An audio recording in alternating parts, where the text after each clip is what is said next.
Brought to you by Powermouth Productions. Powermouth. This is Speaking More Life. Welcome, Powermouths. This is episode number 12 of season 2. How are you? How are each and every one of you? Now, I hope that you're doing really well. I hope that you are sitting pretty as you listen to this podcast, because today's topic, and by the way, I'm your host, your personal life speaker, Glena Oyiadjo, by the way. So welcome to those who may be joining in for the first time. I welcome you to this podcast of Speaking More Life, where we speak about real issues that, most may sweep under the carpet, but I think that we need to just talk about them, don't you? Well, you're here, so join me as I speak on the topic of restraining ugliness. Ooh, what do I mean? Well, I'm not trying to call anybody here ugly. No, I'm not even talking about the outer appearance, okay? I'm not talking about that. I'm talking about restraining the ugliness within. I believe we all have a bit of ugly within us, a bit of unpleasantness within us, okay? And it's some have more than others. Let's just keep it real. Some really do have more than others. And there are many that are a work in process in getting that ugliness, to decrease within them, by the means of taking it to Jesus. I had to take it to Jesus to get some of that ugliness decreased within. But I let you into a secret. There's still a little bit of ugliness within, okay? And it's something I have to bring to God when I feel that my flesh is arising, that I may want to be unpleasant when put in a situation. Lord, help simmer down this ugliness and take it away, So that's what we're talking about today, restraining the ugliness, because for some people it's difficult. We've all seen that person on the road, okay, let's talk about road rage or car rage or whatever, you know what I'm talking about. But, somebody has no patience, and the next thing you know, they're reeling off all kind of A, B's and C's, okay? And it's not the ones that you would teach your children either, right? Let's call it the adult A, B's and C's with no manners. And, and you just think, where is all this anger, this frustration coming from? And it really wasn't, what they're venting about really wasn't that bad. But you can just see that the ugliness was just on the tip. And all it took was one press of a button and the ugliness just came flowing out into words and hopefully not actions. But it does. It can turn into actions as well, ugly actions as well, unpleasant actions as well. So how does one deal with the issue of this ugliness that is within them? And you know what, let us define what ugliness is. Okay, so we know that it's a state of unpleasantness. I would say that definitely our actions and our words can fall under that, the unpleasant thoughts that we are thinking. Okay, just because nobody hears them doesn't mean that they're not something that they shouldn't be dealt with. They should be dealt with, those thoughts that you're thinking, okay? Because sometimes thoughts can lead to action, right? So that anger, that rage, oh, I've been there. Woo, Lord have mercy.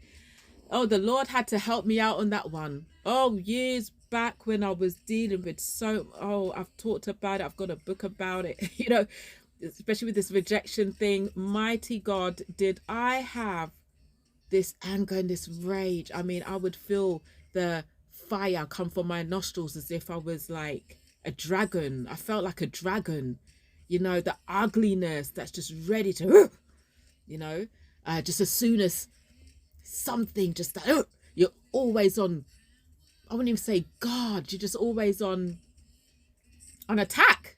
Always on attack. That's the word. You're always on attack. But yeah, there's that ugliness, or I don't know, the things that the ugly, you know what, it can even be in your actions, in like your attitude, you know, your attitude, like, you know, have you ever met somebody and they don't need to say much, but it's like their attitude really is unpleasant, it stinks, it's ugly. And you know what, on face value, this person may be as beautiful as beauty can be, but you see, when it comes to their attitude, when anybody would ask about that person, then more time somebody would say they're just horrible, ugly. They would view them as ugly, not necessarily on the outwards look, but because of just their attitude and their insides. Like, I mean, I guess that's maybe the other end of the spectrum, very extreme, because, you know, there's ugliness can be mild to severe ugliness. Now the mild one is probably, you might, you know, you don't mean to, whatever, but you know, your flesh may arise a little bit, and you feel to cuss somebody out, you know, you just want to cuss someone out, whatever, but you know better not to, you know, you know, you just settle it in, and you just take it to God, you know, you kind of just hold back, you know, you restrain that ugly from coming out, because you know that if that ugly was to come out, then it could probably do some damage. And then maybe the severity of ugliness is when it just can't be contained. It can't be contained. Whatever is there comes out, and it's not nice, and there's no holding back, you know, and it doesn't take much. It really doesn't take much for the ugliness, you know. I mean, come on, like, we can get tested in life. We can get tested in life. But for some people, it's gonna, they can hold it. They can hold it down, you know, for a while, you know, unless they're being really, really pushed. They can hold it down for a while. But then there are those that they can't hold down nothing. As soon as it's been received, it comes back up again, and it's vile. What needs to take place when, you know, in any one of these circumstances it happens? I mean, ugliness is ugliness, and just because a person is able to restrain it doesn't mean that it isn't there. And for the person that can't restrain it and they have outbursts of ugliness, it needs to be seen to. And so therefore I can only speak for myself. What helped me was healing. I needed healing, and to receive that healing was to take it to God. I had to surrender. There's nothing else I could do but just to surrender all, and just allow for God to do the work in me. And you know what? It is a process. It really is a process, but it's worth it, because I would rather go through a process and, you know, God heals me throughout that process, as I learn things within life, as I learn to tame the flesh, rather than be one that, you know, is just wild in their flesh and just anything and anyone goes. What kind of life is that? What kind of life is that when, you are intimidating to others? People are intimidated just by how you are, or they just don't like to be around you, full stop. They may not even be intimidated by you, they just don't want to be around you because your ugliness comes through. Like I said, it doesn't matter how much cocoa butter you have on your skin or how much edges you've slicked onto your forehead or whatever, you know, your ugliness is seeping through and it stinks. So for me, I don't want to be stinky. I really don't want to be stinky. I need to I need God to clean me up. I need God to clean me up, and that's what he did. When my attitude was stinky, when things weren't going so well, then something had to give. Now when we talk about restraining ugliness, it can be looked at as, just bringing it to God, submitting it to God. There are some people that will not do that. They will restrain it and it will build up. It will build up to they explode. They're not offloading to God. They're not giving it to God. So they are carrying that heavy weight of whatever it is, anger, whatever it is that makes them unpleasant within. And, that's not great. I believe that self-control takes less of us and more of God. That's right. So less of us and more of what God can do within us, because left to ourselves, we will create a heap, a mountain of ugliness within us that we can't even control. But with God in control, he is able to bring down that mountain and give us a better quality of life. Because we don't have that mountain within us, we are able to have that space within us to allow God to move. Now we know that God is love. So, instead of that ugliness that is there, that has been there maybe for many years, now that God has come and he's mashed that mountain down, he is able to replace it with this love that maybe hasn't been felt for years or has never been known of. So it's about change. We need to accept change within our lives. We need to, first of all, accept that we got some things that's going on here. It doesn't matter how aesthetically pleasing we look on the outside, within us is dying. Within us is stinking. Within us is ugly. And, it needs to be seen to. So once there has been, realization that, there needs to be some work done within and that a change needs to occur, we have to make that agreement that we will go forth and facilitate that change. I would rather beauty within any day over beauty on the outside. Simples. Why? Because it makes life much easier. Okay, it makes life much easier. First of all, when you've got so much things going on, it will make you miserable. It will make you miserable. In fact, you are miserable. When you've got so much ugliness within, ugly, it's not a great feeling. It's going to make you feel miserable because of the lack of love. And I'll say this, the lack of self-love. People may say the love for other people when somebody's demonstrating such unpleasantness within them, but actually you've got to actually turn it back onto this person now that has got all of these issues going on within them. Are they loving themselves? Do they love themselves? Or whatever they are feeling about themselves, which may not be great, are they portraying it or putting it out onto other people?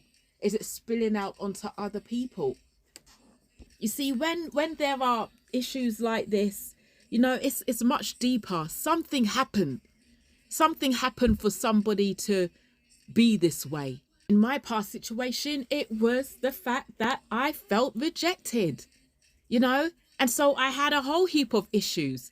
And one of them that grew into a big, great mountain was anger. It was rage. It was rage.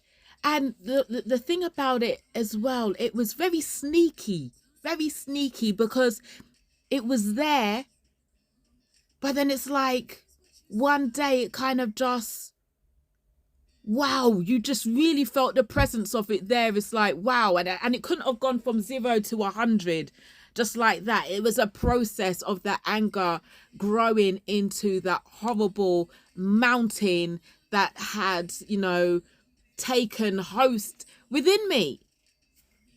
So I know that this may sound quite strange to some, especially when we're talking about people that, you know, they're full of rage and they might not be the nicest of people as well. But, you know, I'm saying spare somebody a thought. Try to be understanding. I'm not saying accept it, you know, especially if it's, you know, towards yourself, the actions or the words towards yourself, but try to be understanding of what they may have or may be going through as well, because things are always deeper than how it looks on the surface. You know, somebody doesn't just wake up angry. Something, like I said, took place, and it could be something that has accumulated over many years, that they are actually trapped within this unpleasantness. They probably don't even want to be dealing with this, but they just, like I said, when you lose control, and you're not in control. So if you're not in control, it's about allowing God to take control, and he will do that. He don't need your help. All he needs is your yes. All he needs is your Lord, help me, and then he will come in and he will take control. He won't force himself on you. He's just waiting for you just to ask and say, Lord, please relieve me of this, release this from me. And I know this because I did that. And boy, did he release that anger and rage from me. Mighty God, it was like a spiritual operation that he did on me.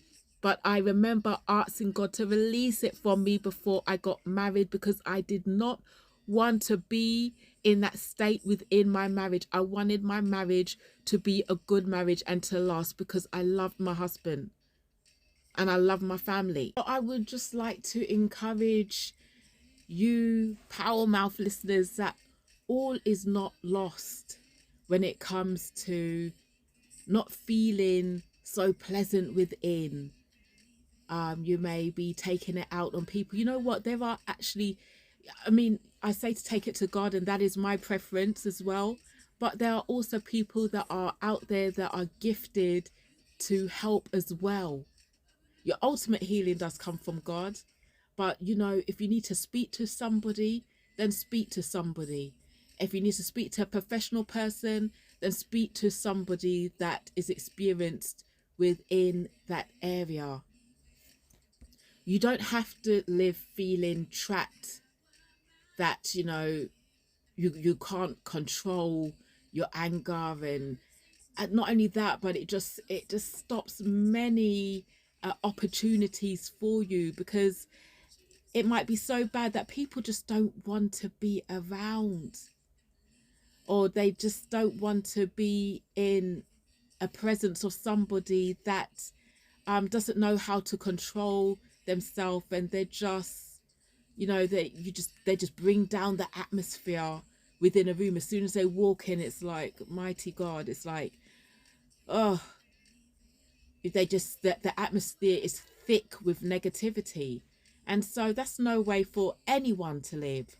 So if you are a listener, or you have a loved one that is going through something such as this, then, you know, I would urge you to go and get some help. Yes, like I said, my help cometh from the Lord. But you may want to have help from the Lord and help from somebody in person. You may want to go see a professional, a counselor, and there's nothing wrong with doing so. But don't let this mountain that keeps on growing, because if you think about it, if it's growing, nothing is being done about it, and it constantly grows. Where is it heading? Oh my goodness, it's not healthy. It's not healthy. So get the help that is needed. Keep the faith and believe that you will get through this. This too shall pass. And that there is greatness within you that will be unleashed once that mountain is trampled upon. All right? So, from me, your personal life speaker, Glena Oyiadjo, I'm going to leave you in a reflection mode, just to reflect about what we have discussed. And, if you are in the process, you are within your healing time, your journey of healing, stay in there, and well done, well done, well done. And you will see the improvements within your life. Just keep on in there. There might be the odd outburst and whatever, but let the work be done. Let God do the work in you, okay? Let God do the work in you. So till the next time, my lovely friends, thank you for joining me once again. And I will catch you on the next episode of Speaking More Life. Take care. Talks about the power of the tongue. You can choose which way to go, but remember what you reap is what you sow.